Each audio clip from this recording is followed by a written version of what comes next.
नमस्कार विद्यार्थी मित्रांनो, स्वागत आहे तुमचं आजच्या नवीन व्हिडिओमध्ये। तर आज आपण 27 सप्टेंबर 2024 च्या चालू घडामोडी पाहणार आहोत। तर यामध्ये आपण एकूण 10 प्रश्न आणि त्यांची महत्त्वाची माहिती पाहणार आहोत। आणि मित्रांनो, तुम्हाला जर या व्हिडिओची पीडीएफ हवी असेल तर व्हिडिओच्या डिस्क्रिप्शन बॉक्समध्ये आपल्या टेलिग्राम चॅनलची लिंक आहे, तेथे तुम्हाला सर्व व्हिडिओजच्या पीडीएफ अगदी फ्रीमध्ये मिळतील। तर मित्रांनो, वेळ वाया न घालवता या व्हिडिओला सुरुवात करूयात। तर या अगोदर आपण कालच्या चालू घडामोडी पाहून घेऊया। तर कालचा पहिला प्रश्न होता, नुकत्याच जाहीर झालेल्या आशियाई पॉवर इंडेक्स मध्ये भारताचा क्रमांक कितवा आहे? तर भारताचा क्रमांक 3रा आहे, लक्षात ठेवा। यानंतर पुढील प्रश्न होता, कोणत्या राज्याने अलीकडेच मांकिडिया समाजाला विशेष आदिवासी गटाचा दर्जा दिलेला आहे? तर योग्य उत्तर ओडिशा या। पुढील प्रश्न होता, तर श्रीलंकेचे नवे पंतप्रधान म्हणून कोणी शपथ घेतली? तर डॉक्टर हरिणी अमर सूर्य यांनी शपथ घेतलेली आहे। तर पुढील प्रश्न होता, तर 41व्या भारतीय तटरक्षक दल म्हणजेच आयसीजी कमांडर्स परिषदेचे उद्घाटन कोणी केले? तर राजनाथ सिंह यांनी केलेले आहे। तर पुढील प्रश्न, दरवर्षी जागतिक फार्मासिस्ट दिवस कधी साजरा केला जात असतो? तर 25 सप्टेंबर रोजी साजरा केला जात असतो। तर पुढील प्रश्न, कोणत्या राज्यातील जिंजीचा किल्ला युनेस्कोच्या जागतिक वारसा स्थळांसाठी नामांकित झालेला आहे? तर तामिळनाडूच्या, लक्षात ठेवा। तर पुढील प्रश्न, इंटरनॅशनल स्पेस स्टेशन म्हणजेच ISS ची कमांड कोणी घेतलेली आहे? तर सुनीता विल्यम्स यांनी घेतलेली आहे।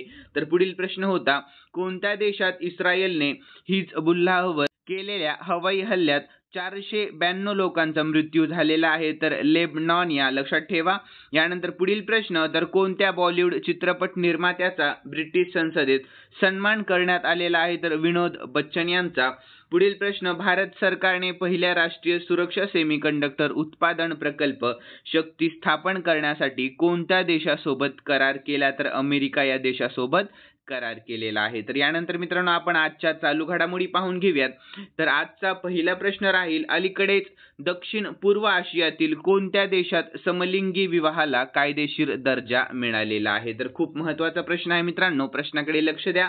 तर याचे योग्य उत्तर राहील ऑप्शन ए थायलंड, लक्षात ठेवा। काय आहे? Option A Thailand. तर याविषयी महत्त्वाची माहिती देखील आपण जाणून घेऊयात। तर कायद्याच्या अंमलबजावणीनंतर देशातील कोणतीही समलिंगी जोडपे कायदेशीररित्या त्यांच्या विवाहाची नोंदणी करू शकतात। तर नेदरलँडने 2021 मध्ये पहिल्यांदा समलिंगी विवाहाला मान्यता दिलेली होती। तर सध्या जगातील 30हून अधिक देशांमध्ये समलिंगी विवाहाला कायदेशीर मान्यता देण्यात आलेली आहे। जर आपण आशियाबद्दल बोललो तर थायलंड, तैवान आणि नेपाळ नंतर असे करणारा 3रा देश बनलेला आहे, लक्षात ठेवा। यानंतर वारसा आणि दत्तक घेण्याचा देखील अधिकार देण्यात आलेला आहे। तर समलिंगी जोडपी मुले दत्तक घेऊ शकतील, त्यांना वारसा हक्कही मिळाला आहे। तर आता कागदपत्रांमध्ये लिंग ऐवजी पुरुष, स्त्री आणि पती पत्नी ऐवजी लिंग तटस्थ शब्द वापरले जातील, लक्षात ठेवा। यानंतर आपण थायलंड विषयी शॉर्ट मध्ये महत्त्वाची माहिती जाणून घेऊयात मित्रांनो। तर थायलंडची राजधानी आहे बँकॉक, चलन आहे थाई बात आणि सध्याचे पंतप्रधान कोण आहेत? पातोंग तरण शिनावात्रा आहेत, लक्षात ठेवा। यानंतर दुसरा प्रश्न पाहूया। तर पंतप्रधान नरेंद्र मोदी यांनी कोणत्या शहरात 3 परमरुद्र सुपर कॉम्प्युटर्स राष्ट्राला समर्पित केलेले आहेत? महत्त्वाचा प्रश्न आहे। तर याचे योग्य उत्तर राहील ऑप्शन ए पुणे या शहराला। कोणत्या शहराला मित्रांनो? पुणे या शहराला। तर याविषयी महत्त्वाची माहिती जाणून घेऊयात। तर हे सुपर कम्प्युटिंग तंत्रज्ञानाच्या क्षेत्रात भारताला स्वावलंबी बनवण्याच्या त्यांच्या वचनबद्धतेशी सुसंगत आहे। तर तिन्ही परमरुद्ध सुपर कम्प्युटर्सची किंमत सुमारे 130 कोटी रुपये आहे, लक्षात ठेवा। किती आहे? 130 कोटी। तर ते राष्ट्रीय सुपर कम्प्युटिंग मिशन अंतर्गत स्वदेशी विकसित केले गेलेले आहे। तर यानंतर मित्रांनो, तिसरा प्रश्न पाहूयात। तर भारतातील पहिली एअर ट्रेन 2027 पर्यंत कोणत्या विमानतळावर सुरू होईल? लक्षात ठेवा। तर याचे योग्य उत्तर राहील ऑप्शन सी दिल्ली विमानतळावर, म्हणजेच इंदिरा गांधी आंतरराष्ट्रीय विमानतळावर, लक्षात ठेवा मित्रांनो।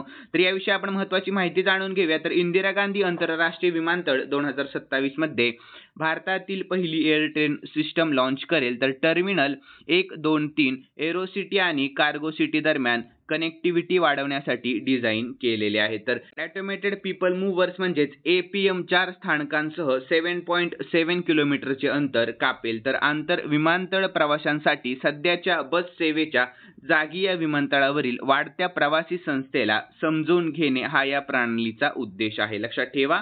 यानंतर मित्रांनो प्रश्न आहे चौथा, तर कोणत्या देशाने अलीकडेच शक्तिशाली शाहेद 136B ड्रोनचे अनावरण केलेले आहे? तर याचे योग्य उत्तर राहील मित्रांनो ऑप्शन बी, इराणने. लक्षात ठेवा. तर याविषयी महत्त्वाची माहिती देखील जाणून घेऊया. तर इराणने मध्य पूर्वेतील तणावादरम्यान शक्तिशाली शाहेद 136B ड्रोनचे अनावरण केलेले आहे. तर इराणने त्याच्या नवीन शाहेद 136B ड्रोनचे अनावरण केले आहे, तर ज्याला कॅमिकाझे किंवा वन वे अटॅक ड्रोन असेही म्हटले जाते. तर ज्याची ऑपरेशन रेंज 4000 किलोमीटरपेक्षा जास्त आहे. तर इस्रायल सोबतच्या वाढत्या तणावादरम्यान इराणची लष्करी प्रगती दर्शवणारे ड्रोन लष्करी परेड दरम्यान प्रदर्शित करण्यात आलेले आहे. तर इराणविषयी देखील आपण शॉर्टमध्ये महत्त्वाची माहिती जाणून घेऊयात. तर इराणची राजधानी आहे तेहरान, चलन आहे रियल आणि सध्याचे राष्ट्रपती आहेत मसूद पेजिशकियान. लक्षात ठेवा मित्रांनो. यानंतर आपण पुढील 5वा प्रश्न पाहूयात. तर केंद्र सरकारच्या कोणत्या योजनेला 25 सप्टेंबर 2024 रोजी 10 वर्ष पूर्ण झालेली आहेत? तर याचे योग्य उत्तर option C, make in India या योजनेला. कोणत्या योजनेला? मेक इन इंडिया या योजनेला. तर याविषयी महत्त्वाची माहिती जाणून घेऊयात. तर केंद्र सरकारच्या मेक इन इंडियाला 10 वर्ष पूर्ण झालेली आहेत. तर पंतप्रधान नरेंद्र मोदी यांनी 25 सप्टेंबर 2024 रोजी भारताला एक प्रमुख जागतिक उत्पादन केंद्र म्हणून स्थापित करण्याच्या उद्देशाने मेक इन इंडिया लॉन्च केले आहे. तर सरकारने या काळात अनेक मोठ्या योजना राबवल्या आहेत. तर या कृतींमुळे भारताच्या उत्पादन क्षेत्रात क्रांती झाली आहे आणि आपली आर्थिक व्यवस्था मजबूत देखील झालेली आहे. यानंतर 6वा प्रश्न, तर नुकताच जागतिक पर्यावरण आरोग्य दिवस कधी साजरा करण्यात आलेला आहे? तर याचे योग्य उत्तर ऑप्शन डी, 26 सप्टेंबर रोजी जागतिक पर्यावरण आरोग्य दिवस साजरा करण्यात आलेला होता. लक्षात ठेवा.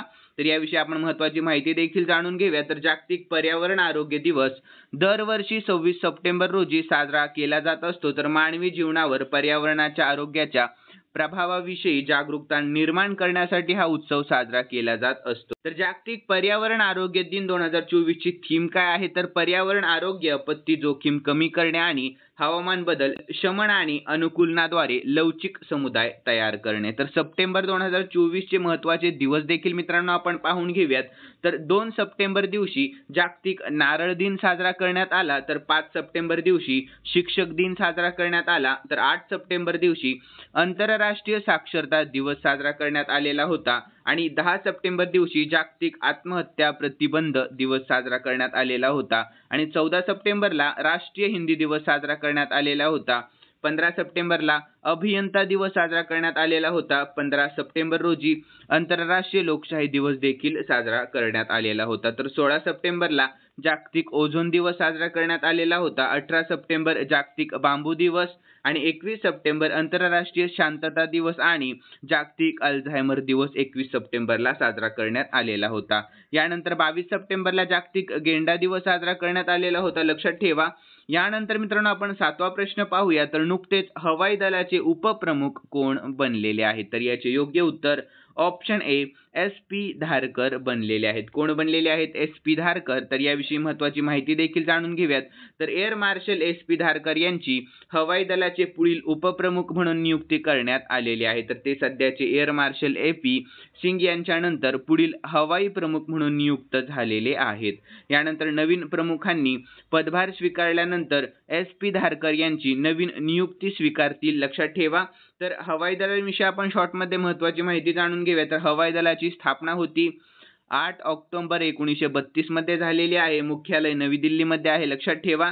यानंतर आपण 8वा प्रश्न पाहूया. तर नुकतीच 2024 साठी एकलव्य पुरस्कारसाठी कोणाची निवड करण्यात आलेली आहे? लक्षात ठेवा. तर याचे योग्य उत्तर राहील ऑप्शन बी, प्रत्युषा रे यांची निवड करण्यात आलेली आहे. तर याविषयी महत्त्वाची माहिती देखील जाणून घेऊयात. तर नवोदित जलतरणपटू प्रत्युषा रे हिची जलतरणातील कामगिरीबद्दल 2024च्या 32व्या एकलव्य पुरस्कारासाठी निवड झालेली आहे. तर यावर्षी फेब्रुवारीमध्ये गुवाहाटी येथील खेलो इंडिया युनिव्हर्सिटी गेम्समध्ये प्रत्युषाने 4 सुवर्ण, 1 रौप्य आणि 1 कांस्य पदकांसह एकूण 6 पदके जिंकलेली होती. लक्षात ठेवा. तर यानंतर मित्रांनो 9वा प्रश्न, तर नागरी विमान वाहतूक मंत्रालयाने भारतातील सर्वात नवीन विमान कंपनीला मान्यता दिलेली आहे. तर तिचे नाव काय आहे? तर त्याचे योग्य उत्तर राहील ऑप्शन बी, शंख नाव आहे. काय नाव आहे? शंख. लक्षात ठेवा. तर याविषयी महत्त्वाची माहिती देखील जाणून घेऊयात मित्रांनो. तर उत्तर प्रदेशातील पहिली नियोजित विमान सेवा लवकरच शंख एअर असेल, लक्षात ठेवा. शंख एअर नोएडा आणि लखनौ येथील हबमधून काम करेल आणि ऑपरेशनसाठी ना हरकत प्रमाणपत्र म्हणजेच NOC चा कालावधी 3 वर्षाचा असेल. तर भारतीय विमान वाहतूक बाजारपेठेतील 60% पेक्षा जास्त वाटा असलेली इंडिगो ही बाजारात आघाडीवर आहे, लक्षात ठेवा. तर यानंतर देशातील दुसरी सर्वात मोठी एअरलाईन एअर इंडिया आहे, लक्षात ठेवा. यानंतर 10वा आणि शेवटचा प्रश्न पाहतोय मित्रांनो आपण. तर न्यायमूर्ती सुरेश कुमार कैत अलीकडेच कोणत्या राज्याच्या उच्च न्यायालयाचे मुख्य न्यायाधीश बनलेले आहेत? तर याचे योग्य उत्तर राहील ऑप्शन सी, मध्य प्रदेश या राज्याचे, लक्षात ठेवा.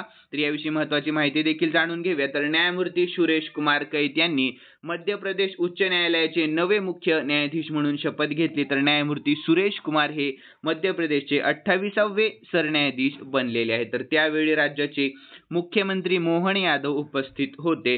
तर यानंतर आपण मध्य प्रदेश विषयी शॉर्टमध्ये महत्त्वाची माहिती जाणून घेऊया. तर मध्य प्रदेशची राजधानी आहे भोपाळ.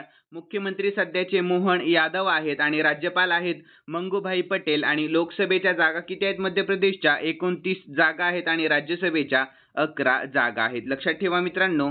तर यानंतर मित्रांनो खालील प्रश्न मी स्पेशली तुमच्यासाठी ठेवलेला आहे आणि प्रश्न आपण कालच्या चालू घडामोडीमध्ये पाहिला होता हा, आणि ज्यांनी कालचा व्हिडिओ पाहिला असेल त्यांना नक्कीच या प्रश्नाचे उत्तर येईल अशी मी अपेक्षा करतो. तर प्रश्न असा आहे, श्रीलंकेचे नवे पंतप्रधान म्हणून कोणी शपथ घेतलेली आहे? तर याचे योग्य उत्तर तुम्हाला कमेंट बॉक्समध्ये सांगण्याचा प्रयत्न करायचा आहे मित्रांनो. आणि मित्रांनो तुम्हाला जर उत्तर येत असेल तर प्लीज कमेंट बॉक्समध्ये उत्तर सांगण्याचा प्रयत्न करत जा. आणि तुम्हाला जर आजचा व्हिडिओ आवडलेला असेल तर नक्कीच या व्हिडिओला लाईक करा आणि सबस्क्राईब करायला विसरू नका. तर चला मित्रांनो भेटूयात नवीन व्हिडिओमध्ये. धन्यवाद.